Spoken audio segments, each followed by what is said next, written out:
Welcome, Scorpio. This is going to be a zodiac specific reading for your sign. Get in where you fit in, any way that it fits. Let's take a moment and open up. Your energy is a little complex today, I'm sensing. We've got a lot of smoke and mirrors. I had to light some sage. I decided to get a brand new incense stick out earlier. We were working with patchouli, and now we have moldavite. If you're unfamiliar, it's imbued with some otherworldly energies. In the pre-messages, I'm seeing you as potentially, whether it's your sense of woundedness or your sense of injustice for yourself or for another, I'm sensing you making a transformation in real time. I say that because I see this masculine essence, and it looks almost like conjoined twins in this depiction, but it's this godlike energy, and it always reminds me of being of two minds at one time, or being split into two types of expressions. So some type of bipolar necessity going on here, or some type of even possibly cognitive dissonance, where your heart and mind are at odds with each other. It's like you can't quite find some type of alignment. But more than that, I'm sensing that there's been some type of unjust action that's come to your attention. So the first cards that came out were from this code deck here, the Divine Feminine showing underneath the deck, coming out with allowance and new blueprints. So whatever is going on in your situation that you come here for clarity about, there's something about allowing something to be seen for the activating essence and catalyst that this is. So under the other deck here, we've got the curse. I often see this as somebody who has been suppressed themselves or encountered silencing in some way, gag order type stuff, or somebody who has literally dealt with abuse, neglect, and some type of gaslighting and reality distortion and illusion creation. But this individual always looks to me like somebody who has been marked in a way by a situation or a realization, but has maintained some very definite, very deep, intensely lucid awareness within a situation. But it's been something that has been suppressed or it's something that hasn't been able to at least be heard. Even if you've said it, it hasn't been received. It's as though the tree fell in the forest and there were no ears open to hear it. Everyone was elsewhere, distracted, and here you are, unable to convey your meaning. So coming out with that, I see on the bottom of the deck left behind, we have Garden of Venus, Rest and Renewal, the Staff, and Eye of the Needle. That's interesting. Intentionality. So the intention to know what you know and stay in your peace, but there's an intention here to heal something. The other way that the curse was coming through is the suppression of the feminine in general, but I say this as that it affects all of us. It's not a gender thing. It's not a duality thing, so to speak. It's about the suppression of the inner child of our authentic nature coming through, because I'm seeing that you have become, because of witnessing how people have been silenced and how truth hasn't found true voice and co-resonance here in the current time. You're witnessing a truth that has been unacknowledged in some way. So coming out with the curse, we also had the Magician's Sword, confidence in your magic, upright, and these ones face down. So understanding about your truth, because the mouth has been covered in the curse. And here this is as though this sword is like the tongue of truth in a way. It cuts. That's why it's being attempted to be suppressed, because of its powerful nature to illuminate and cut through illusion and cut through the smoke. You see how much smoke there is on there. And the three that were upside down here are the perfect storm, courage to step into life, has this raven crow energy activating the heart space, and all of its feathers are iridescent. I don't know if that'll show up in this terrible lighting we've got going on. And we have mindful, group think, and eyes of the eagle rising above the fray. And you can see these illuminated codes here, blueprints almost, showing up in and around that magnifying glass monocle type looking thing. It's very energetic. And so Scorpio, if you haven't heard me say this in the past or did not know yourself, the three animal symbols that are used traditionally to describe Scorpio are, first and foremost, at the baseline, the scorpion, which can be retaliation, bitterness, and resentments, jealousies, envy. It's very retribution oriented with that stinger that flips before it even knows and delivers a very poisonous sting. But then the second tier is the phoenix that understands, and in its transmutation of all that's lower, it has consumed and devoured the self to come back renewed and rebirthed. And the final elevated, ascended version is the eagle that rises above the storms of life. And so we have this rising above the fray with the eagle and this perfect storm. So some type of situational curse that is created, dust devils below that, moving out of stagnation, to move out of this earthly stagnation, Pachamama there, overcoming this curse that was put upon us, it's there's something activating our awareness. It's become the perfect activation, the perfect catalyst to awaken ourselves, to take us out of this distracted mindset that everyone else is perhaps immersed in this situation, to see from an elevated perspective. And it's perhaps something to do with always having this lucid type memory from the beginning. Yeah, time stood still for you.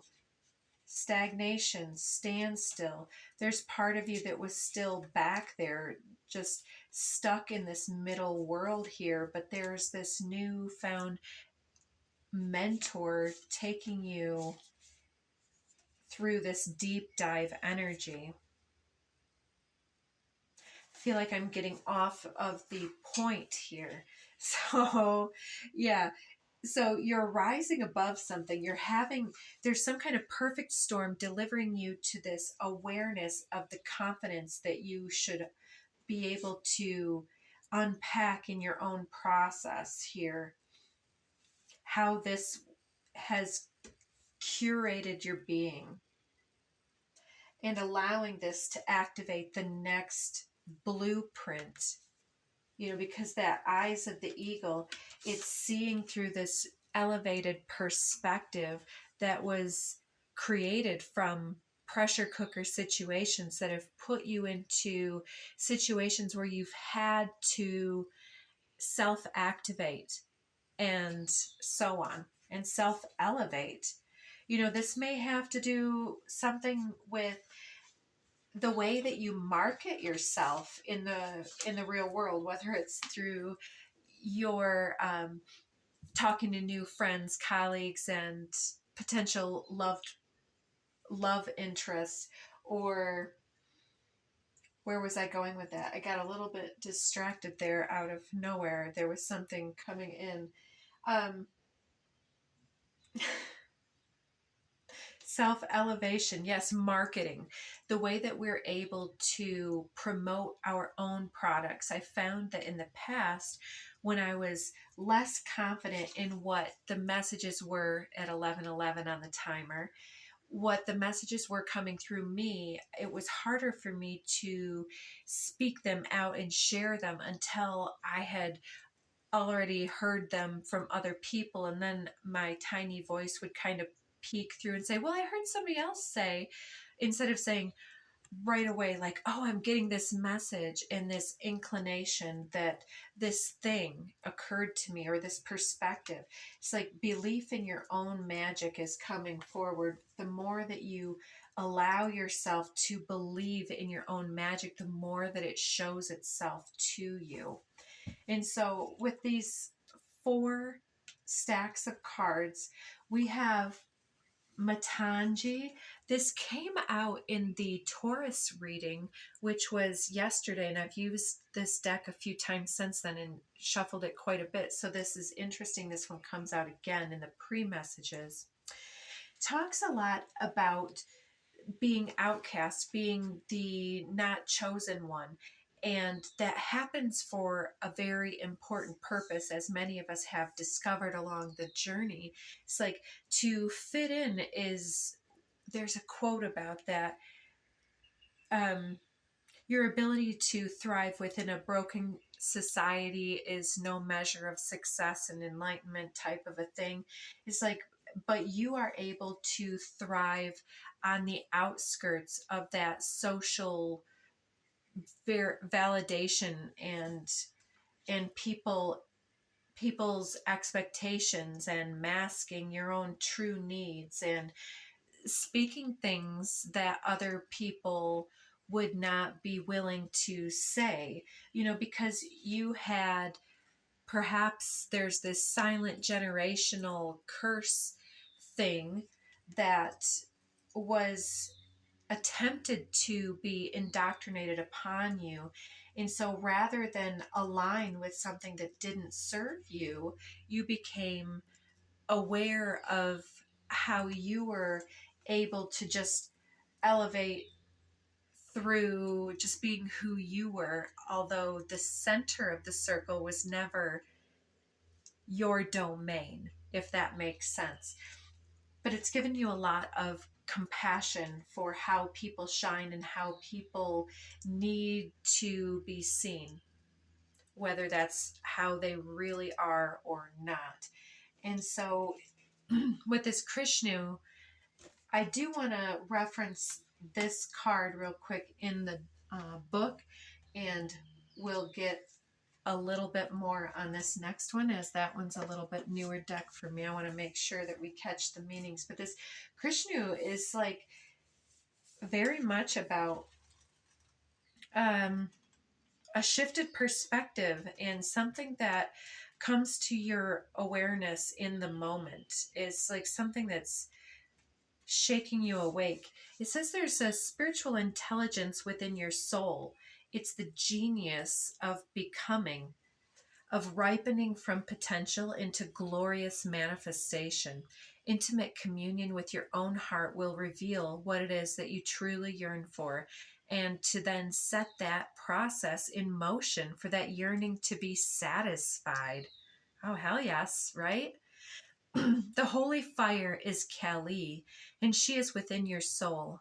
Follow the yearning, seek the light, let yourself burn bright for what inspires you, and you shall see the path to fruition clearly before you. Believe in what is meant to be. Yeah, it translates as you are fire, supernatural power. On the physical level, it talks about the ability to create light, heat, cook for oneself, heat the home, nourishment, life force, heat created by the digestion process and metabolism, and gaining nutrients. So it's talking about the integration of the experiences that we're having, right? And that two minds and the four hands. It's like trying to, well, let me just finish this up here before I get into that. It says it can create purification for regeneration, like the forest repairing itself after a fire. Talking about also ripening and the fulfillment of an innate purpose.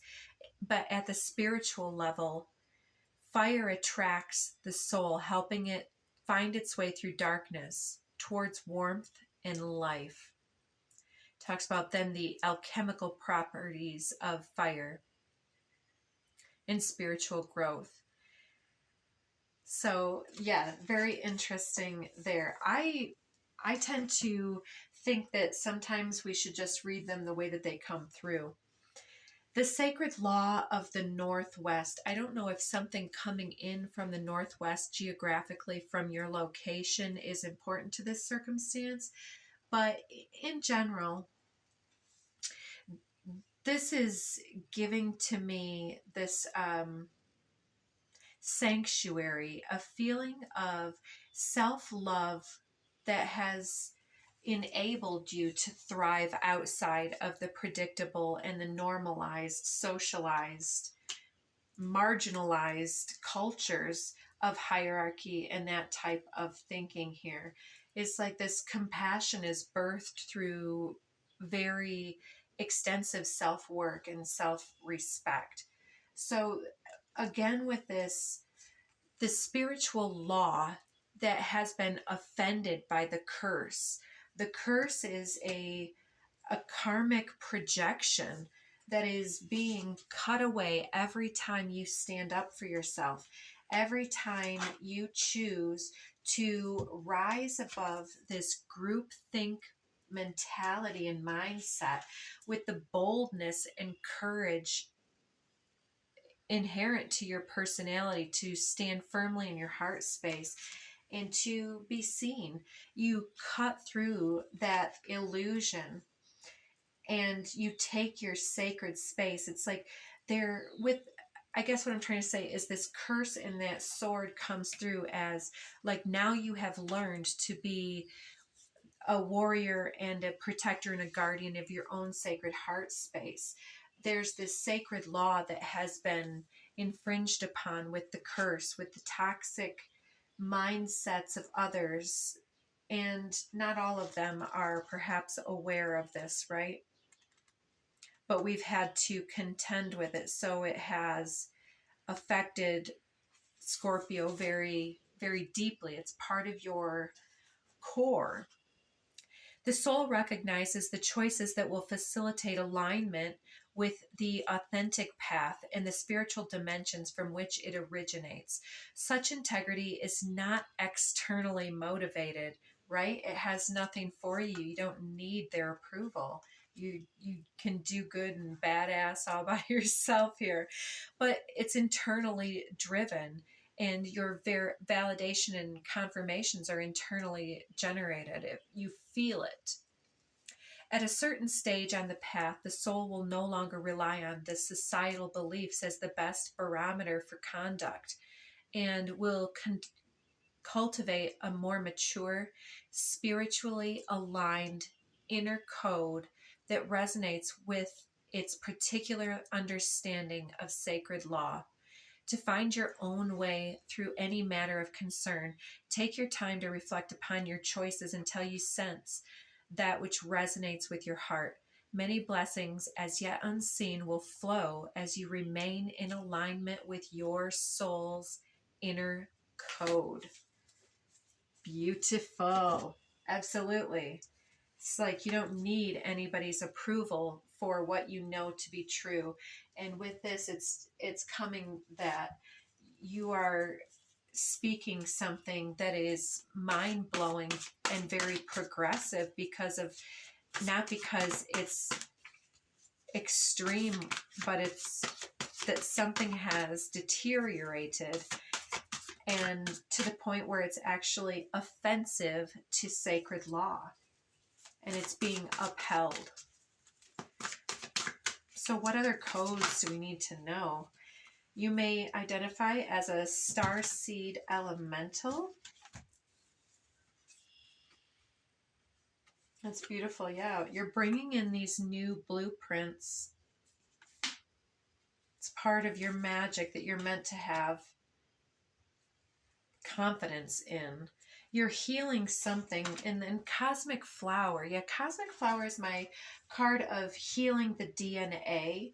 And it talks about all things in timing. And when you start to self-activate, you start to really bloom in important ways.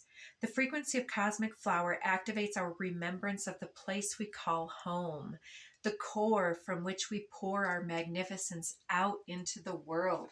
Yeah, we don't need to identify even as this outcast anymore, because now that we've expanded the scope of understanding about ourselves and into the cosmos, we can identify with our clan. Our clan is this otherworldly truth that is real and embodied in our core. So we have third eye chakra, pineal perspective with loving compassion.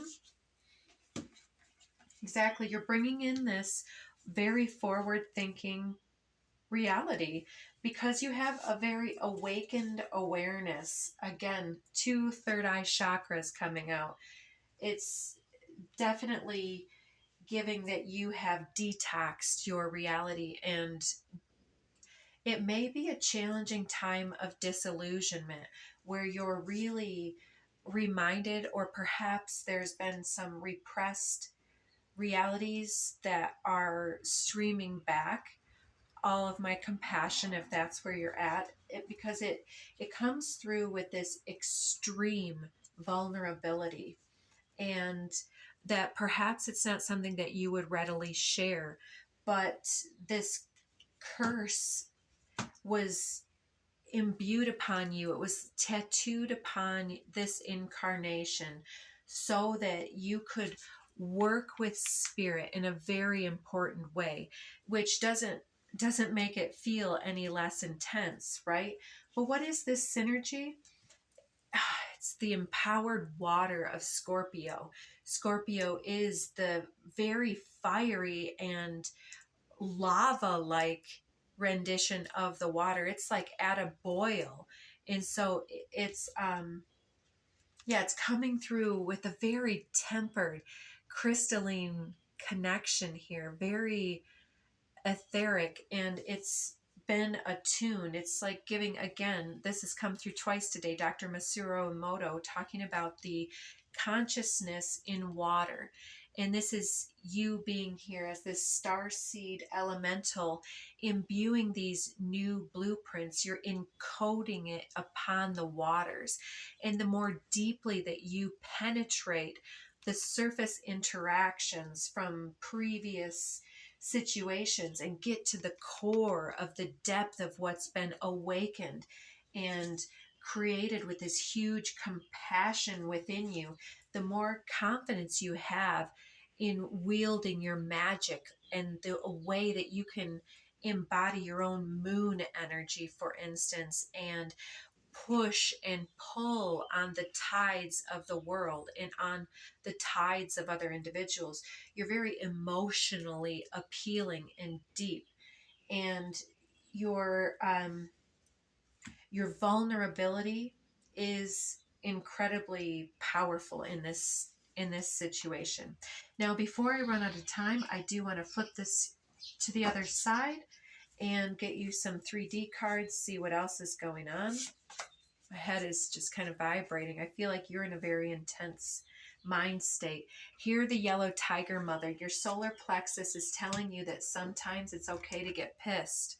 Sometimes it's okay to really lean into that holy hell no. You're getting the Dharma of Kali. I think that is really talking about that previous repression has taught you not about it's like this volcano, the phoenix energy transmuted into the higher incarnation, the ascending into the eyes of the eagle.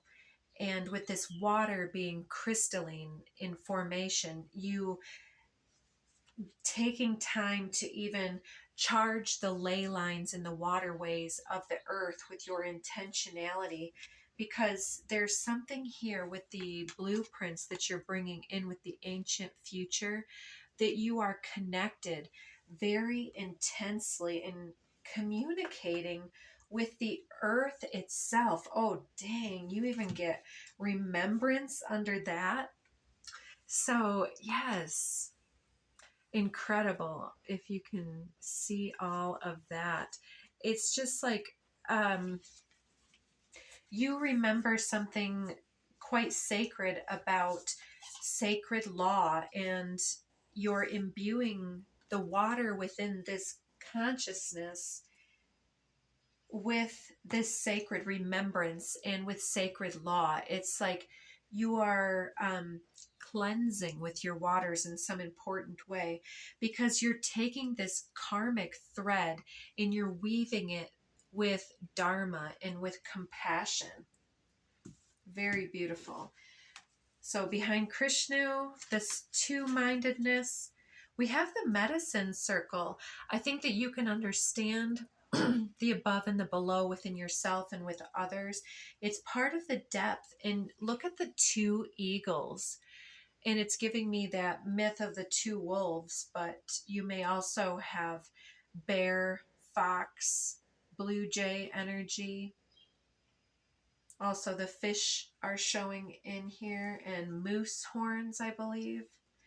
But there's this sacred medicine circle that you are able to bring your healing full circle and really uphold sacred law. So you may have some Libra pieces in your chart as well, because I'm just getting that justice energy and very protective. Exactly. The two wolves. Look at this. Grib spraying. I, again, new with this deck. It's so beautiful though.